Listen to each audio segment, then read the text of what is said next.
इसरो ने साल 2008 में अपने मिशन चंद्रयान के जरिए चंद्रमा की धरती पर पानी को खोज लिया, जबकि नासा 1960 के दशक में इंसानों को चांद पर भेज चुका था, पर वह पानी ने खोज पाया।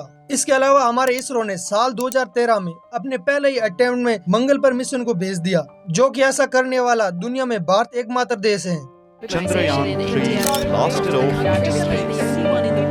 Thousands gathered to witness the spectacular liftoff at Sriharikota. This is India's third mission to the moon. Chandrayaan 3 could make history. India could become the world's first country to reach. 1960 के दशक में अमेरिका और Soviet union के बीच cold war के time space competition शुरू हो जाता है, जिसमें दोनों देश इस रेस में लगते हैं कि पहले अंतरिक्ष में सैटेलाइट को कौन भेजेगा। लेकिन इस अंतरिक्ष की दौड़ में यूएसएसआर बाजी मार जाता है और अक्टूबर 1957 को दुनिया की पहली मैन मेड यानी आर्टिफिशियल सैटेलाइट अंतरिक्ष में लॉन्च करता है। लेकिन ये सब देखकर अमेरिका पीछे कहाँ रहने वाला था और अमेरिका ने कुछ ही साल बाद जनवरी 1958 को अपनी पहली सैटेलाइट अंतरिक्ष में लॉन्च करी, जिसका नाम था एक्सप्लोरर 1। परंतु इन दोनों देशों के बीच इस स्पेस कंपटीशन को हमारे देश के महान साइंटिस्ट विक्रम साराभाई बहुत ही बड़े ध्यान से देख रहे थे और उन्होंने रियलाइज किया कि फ्यूचर में ये सैटेलाइट टेक्नोलॉजी देश के लिए बहुत ही ज्यादा जरूरी है, यानी हमें देश की तरक्की करनी है तो स्पेस रिसर्च में इन्वेस्ट करना जरूरी है। और उसी तर्ज पर साल 1962 में साराभाई ने उस समय के प्रधानमंत्री पंडित जवाहरलाल नेहरू को इस बात के लिए राजी कर लिया कि हमारे भारत देश के पास भी अपना एक स्पेस प्रोग्राम होना चाहिए, जिसके चलते पीएम नेहरू जी ने Indian national committee for space research यानी इनको स्पार्क की स्थापना की और इसके पहले चेयरमैन विक्रम साराभाई को ही बनाया गया। लेकिन उस समय भारत के पास अंतरिक्ष प्रोग्राम को आगे बढ़ाने के लिए पर्याप्त संसाधन ही नहीं थे, जिसके चलते साल 1963 में केरल राज्य में मछुआरों का एक छोटा सा गांव था थुम्बा, उसे खाली करवाया ताकि यहाँ पर रॉकेट लॉन्चिंग सेंटर बनाया जा सके। इसके अलावा गांव के पास में एक सेंट मैरी मैगडलिन नाम का चर्च भी था, उसे भी खाली करवाया गया ताकि यहाँ पर हमारे साइंटिस्ट अपना कार्यालय स्थापित कर सके। और फाइनली भारत ने अपने पहले रॉकेट को 21 नवंबर 1963 को इस थुम्बा गांव से लॉन्च किया। और आप ये बात जानकर हैरान हो जाओगे कि हमारे वैज्ञानिकों ने इस रॉकेट के सामान को लॉन्चिंग साइट पर ले जाने के लिए बैलगाड़ी और साइकिल का इस्तेमाल किया था। और ये जो भारत ने रॉकेट लॉन्च किया था ये अमेरिकी नाइकी अपाचे था, जिसे हमने सफलतापूर्वक लॉन्च किया। हमारे वैज्ञानिकों ने इस पहली सफलता से सीख ली और 1967 में भारत ने अपना पहला खुद का साउंडिंग रॉकेट रोहिणी 75 बना के तैयार किया, जिसे 20 नवंबर 1967 को सक्सेसफुली लॉन्च किया गया।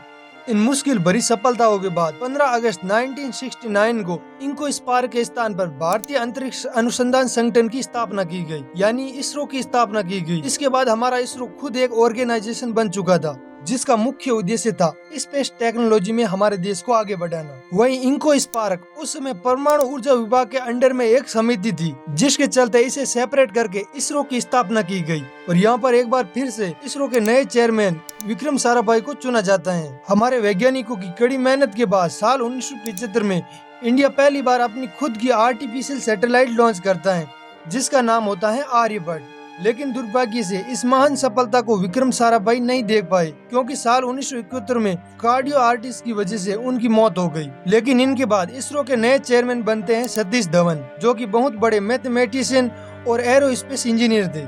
अगर हम आर्यभट्ट सैटेलाइट की बात करें तो इसका नाम प्रसिद्ध भारतीय खगोल शास्त्री आर्यभट्ट के नाम पर रखा गया, जिन्होंने शून्य की खोज की थी। और यह सैटेलाइट भारत का पहला सैटेलाइट था जिसे कम्प्लीटली भारत में ही डिजाइन और फैब्रिकेट किया गया। और 19 अप्रैल 1975 को सोवियत यूनियन के कॉस्मोस 3M रॉकेट से इसे यूएसएसआर से ही लॉन्च किया गया।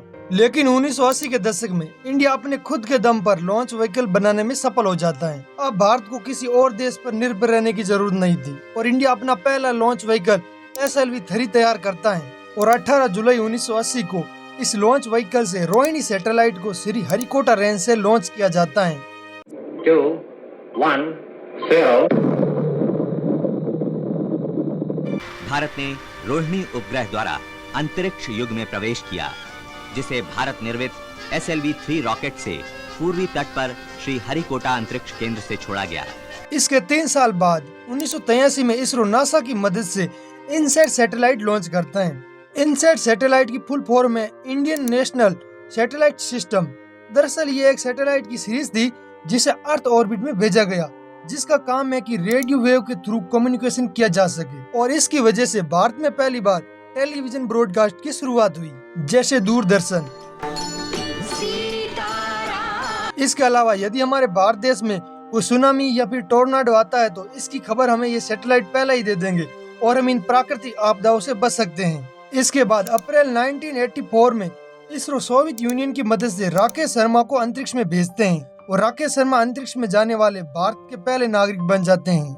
अब देखिए आप इसरो के 3 वर्ल्ड रिकॉर्ड, जिसे देखकर पूरी दुनिया ये मानने लग गई कि भारत की स्पेस एजेंसी इसरो एक स्पेस सुपर पावर है। रिकॉर्ड नंबर 1, साल 2008 में इसरो ने सक्सेसफुली चंद्रयान 1 को मून पर भेजा, जिसने पहली बार चांद पर पानी की खोज की।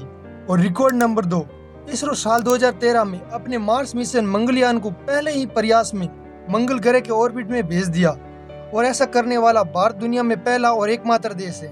और रिकॉर्ड नंबर 3, इसरो साल 2017 में एक रॉकेट से 7 देशों के 104 सैटेलाइट एक साथ अंतरिक्ष में लॉन्च करता है और एक साथ इतने सारे सैटेलाइट लॉन्च करने वाला भारत दुनिया में पहला देश बन जाता है। परंतु प्रेजेंट टाइम में एक रॉकेट से सबसे ज्यादा सैटेलाइट लॉन्च करने का वर्ल्ड रिकॉर्ड इलोन मस्क की स्पेस एजेंसी स्पेसएक्स के नाम है, जिसने साल 2021 में अपने फाल्कन 9 रॉकेट से 143 सैटेलाइट एक साथ लॉन्च करके ये रिकॉर्ड अपने नाम कर लिया। पर इन सफलताओं के बाद भारत को भी अमेरिका और रशिया की तरह एक स्पेस सुपर पावर माना जाने लगा और भारत के ये मिशन कई मायनों में दुनिया से बहुत आगे थे, क्योंकि इसरो बाकी स्पेस एजेंसियों की तुलना में बहुत सस्ते में मिशन भेजने की काबिलियत रखता है। जैसे साल 2013 में इसरो केवल 73 मिलियन $US में ही मंगलयान मिशन को मार्स पर भेज दिया। वहीं उसी साल 2013 में एक स्पेस पर हॉलीवुड मूवी बनी थी जिसका नाम था ग्रेविटी।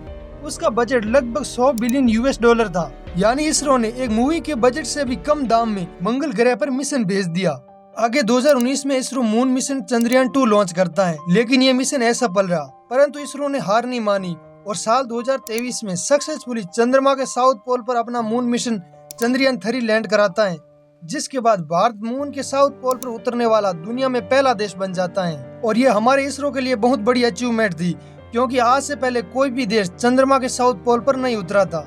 चंद्रयान 3 के बाद सितंबर 2023 में इसरो ने आदित्य L1 मिशन लॉन्च किया, जो वर्तमान में सक्सेसफुली सूर्य की स्टडी कर रहा है। और अब फ्यूचर में हमारा इसरो गगनयान मिशन के माध्यम से इंसानों को अंतरिक्ष में भेजेगा। इन्हीं सफलताओं की वजह से आज हमारा इसरो दुनिया के टॉप 5 मोस्ट पावरफुल स्पेस एजेंसियों में से एक है। यदि आप भी स्पेस नॉलेज में दिलचस्पी रखते हैं तो हमारे इस चैनल को जरूर सब्सक्राइब कर लीजिए।